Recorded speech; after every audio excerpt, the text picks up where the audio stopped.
poslali ako vas zanimaju u vezi sa meditacijom.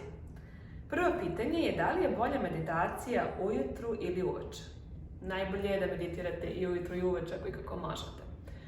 Super je ako možete da se meditaciji posvetite nekoliko minuta dok ste još u krevetu, dok su vam oči zatvorene, dok nije počela onako buka svakodnevnog radnog dana da vas uzima pod svoje. Tako ćete pomoći sebi da jednu vibraciju postavite kao referencu za taj dan. Međutim, kada uzmete u obzir da 8 sati ili otprilike 8 sati dnevno provodimo u snu, možete da zamislite onda koliko je važno da postavimo dobru vibraciju i za taj period. A ta vibracija se određuje u onim trenucima prije nego što zaspimo. Tako da je meditacija pred odlazak na spavanje stvarno jako blagotvorna. Kada su pitali jednog mudraca da da preporuke za meditacije za ljude koji danas žive veoma urban, brz život ispunjen sa mnogo aktivnosti u kojem nema mnogo vremena čovjek da se posveti sam sebi, on je rekao: moja preporuka je da meditirate svakoga dana 20 minuta.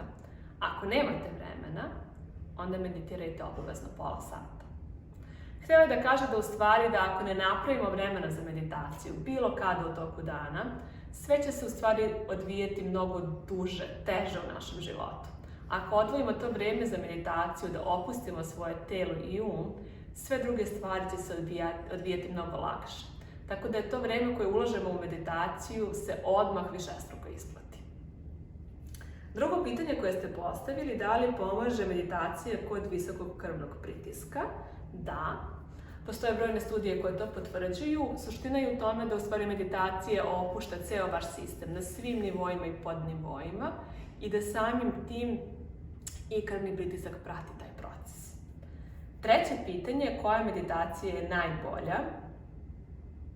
Voljela bih da znam odgovor na to pitanje.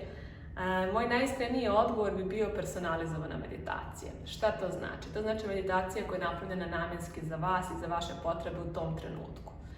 Ako nemate tu mogućnost, naravno sjajno je da poslušate neku od meditacija sa YouTube-a, ali ja sam veliki zagovornik onoga što se zove meditacija sadašnjeg trenutka.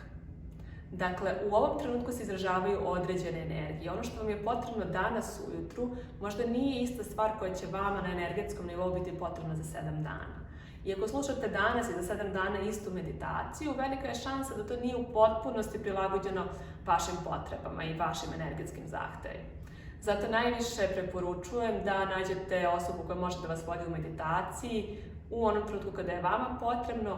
Prvo se obično obavi jedan kratak razgovor da vidimo gde stojite, gde ispadate sa identiteta, kako mi to kažemo, i onda se napravi jedna meditacija od možda 10 do 20 minuta koja potpuno gađa ono što je vama potrebno. Dakle, možda je to u nekim trenucima zdravlje, možda je to u nekim trenucima fokus, bolja memorija, opraštanje, opuštanje. Ne može svaka meditacija da bude ista u svakom trenutku jer su vaše potrebe svakog trenutka drugačije. Javite se, zakažite besplatnu konsultaciju, možemo da prodiskutujemo ako imate još nekih pitanja vezanih za meditaciju, za to kako se meditira, koliko traje i kakvi su efekti meditacije. Vidimo se!